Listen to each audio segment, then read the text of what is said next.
बिहार राज्य के अंतर्गत मधुबनी जिले के घोघरडिया प्रखंड के चिकना गांव में गुरुवार को चिकना निवासी तेज नज़र अखबार के रिपोर्टर मोहम्मद फारूक पर जानलेवा हमला करने सहित कई तरह से धमकियां देने, गाली गलौज, मारपीट व जान से मारने की भी धमकी के संबंधित संपूर्ण मामले में बिहार झारखंड क्राइम 7 न्यूज़ की खबर की पहल के बाद असर हुआ।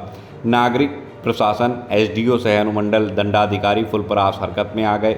स्थानीय पुलिस ने भी पत्रकार द्वारा जन वितरण प्रणाली की खाद्यान्न में जारी भारी अनियमितता का विरोध करते हुए खुलासा किए जाने पर स्वतंत्र पत्रकार के विरुद्ध बदमाशों ने गुरुवार करीब दोपहर 3 से 4 बजे के बीच में धमके, जिसमें डीलर अभिराम झा के पुत्र शक्ति कुमार झा सहित 10 से अधिक असामाजिक तत्वों ने ऐसी आपत्तिजनक दुर्भाग्यपूर्ण आपराधिक घटना कृत्य को अंजाम दिया। घटना में फारूक को चोटें आईं।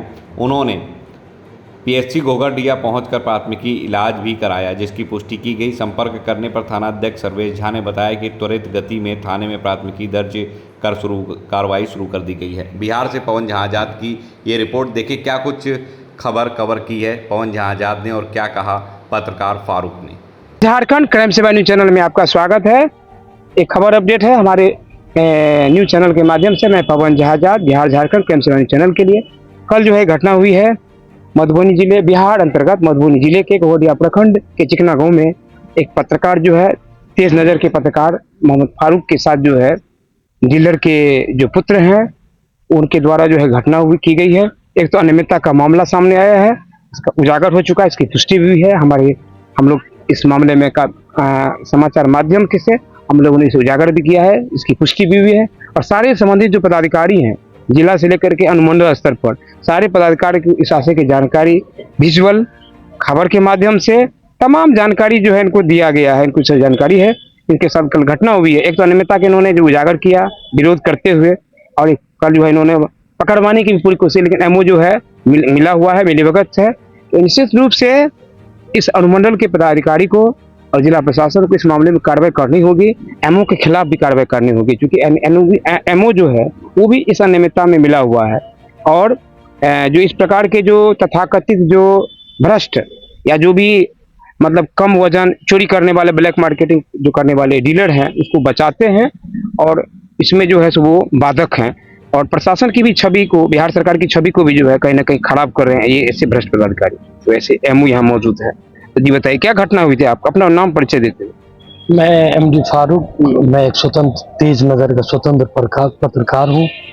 और दूसरी बात यह हुआ सर, जो कल अनियमितता में जो था ना 6 बोरी तकरीबन अनाज लेकर के डीलर के कल 19 तारीख की घटना है, क्योंकि सब पता है। हमारे जो खबर वायरल हो रही है हमारे न्यूज चैनल का, ठीक नहीं तो ठीक है। तो थोड़ा बताइए अनियमितता का कैसे मामला पकड़ा था। कल 19 तारीख की घटना है जी। जिस वक्त सर सुबह का तकरीबन 3 बजे अपराह्न, जैसे मैं कुछ उस रोज हमारी भतीजी की शादी थी, उसी शादी में हम तकरीबन कल के डेट में शादी था गुरुवार को, और थोड़ा मौसम में थोड़ा रुझान, हल्की हल्की बारिश हो रही थी।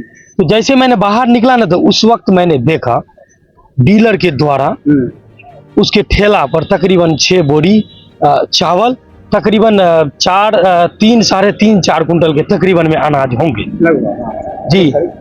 तो इसको मैंने बोला जो ये आप एक तो गरीब का माल है, आप उसका राइट अधिकार नहीं दे रहे हैं। जो कि 5 किलो अनाज होना चाहिए उसको आप प्रत्येक यूनिट पर 1 किलो काट रहे हैं। इतना ही नहीं, प्रति लाभार्थी जो है ऐसे जो जन वितरण प्रणाली के डीलर हैं ये अन्याय कर रहे हैं, चोरी कर रहे हैं, गमन कर रहे हैं, ब्लैक मार्केटिंग करके बेचते हैं।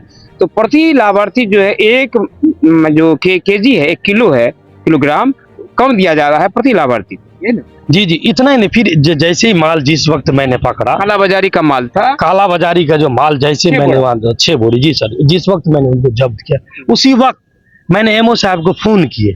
एमओ साहब को फोन करने के बाद अगर एमओ साहब उस वक्त चाहते तो उसी वक्त माल जब्त, रंगे हाथ माल पकड़ा सकता था। फिर भी एमओ साहब ने बोला ठीक है मैं बात करता हूँ। मिलीभगत है कहीं ना कहीं, ये निश्चित रूप से मामला सामने आया कि एमओ की भी काफी कनेक्शन है, मिलीभगत है, क्योंकि इन्होंने जानकारी दी, कोई जो है रिस्पॉन्स नहीं लिया। और उनके एमओ को बचाने के लिए वो जानते हैं कि उस बदला में एवज में मिलता है, माल मिलता है। ऐसे जो पदाधिकारी हैं डिपार्टमेंट के विभागीय एमओ, तो कहने का मतलब है मार्केटिंग अफसर, तो इसे मतलब निश्चित रूप से उनको बचाने का पूरा जो है सो कोशिश किए हैं। तो इसके बाद सर जैसे फिर दोबारा मैंने आगे अपने घर के उस पर नहीं जाइए, छोड़िए, उनकी मिली भगत है तो उनको बचाएंगे ही।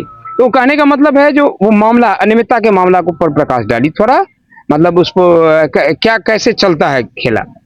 खेला तो सर यही चलता है सर, जिस हिसाब से लोगों को गरीब के अनाज जो होनी चाहिए उचित वो अनाज नहीं मिल रहा है। एमओ कोई कार्रवाई नहीं की। अभी तक कोई एमओ कुछ भी नहीं, कुछ भी नहीं कार्रवाई की, इतना नहीं। समाज में सभी जानकारी आप अपने जो भी प्रमुख पत्रकार हैं उनके माध्यम से अपने आप सारे अधिकारी को जो है विजुअल के माध्यम से, खबर के माध्यम से, सारे जो है सोशल मीडिया हर माध्यम से जो है हर शेयर जानकारी कर चुके हैं, सूचित कर चुके हैं सारे लोग। एक तो अनियमितता का मामला है, दूसरा इनके साथ आपराधिक घटना हुई है। अब यहाँ दूसरी घटना है कि इनके साथ जो है जनवितरण प्रणाली के जो डीलर अभिराम झा है उनके पुत्र जो है इनके साथ घटना किया है, आपराधिक कृत्य किया है, क्राइम किया है। क्या घटना हुई है सर? जैसे मैं अपने घर के करीब में आया, बस मेहमान वगैरह थे, कल शादी का माहौल था, बारिश का थोड़ी समय था, मैं अपने घर के जैसे घर में घुस गए थे, बस जबरन आ करके 5-10 लड़के मिल करके सर इतनी बद्दी समय करीब कल का समय तकरीबन 3:45। इसके बाद सर वो वीडियो भी है जो मैंने आप लोगों के बीच में पुष्टि भी किया, मैंने शेयर भी किया। इस वीडियो के मार्फत में डायरेक्ट स्पष्ट दिखाया जाए जो एक डीलर का लड़का जो इसके बाद भी मुझे धमकी दे रहा है कि मान लीजिए जान से मार देंगे, आप मुझे ये कर लोगे।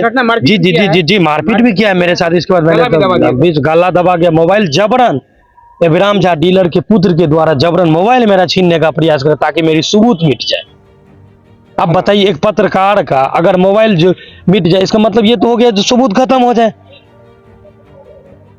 जी ये जी बिल्कुल राइट बात है। आवेदन थाना में दे चुके हैं, प्राथमिकी जो है सो द्रुत गति से जो है सो प्रक्रिया जारी है।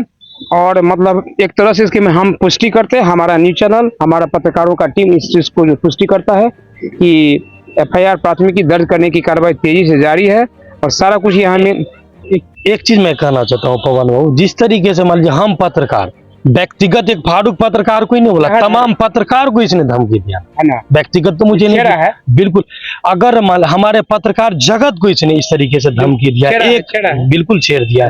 अगर मान एक जन वितरण प्रणाली, स्वयं अभिराम झा तो डीलर है, उनका पुत्र तो डीलर नहीं है। कानून बेस में भी जहां पर भी जाए, कानून के स्तर में भी ये नहीं बताते जो उनका पुत्र, इसके बाद भी उनका लड़का आते हैं बस अपने मनमानी हिसाब से। कपड़े की दुकान है, कपड़े की दुकान में जो है बस कपड़े की दुकान पर वहां पर जो है जन वितरण प्रणाली का काम करते हैं।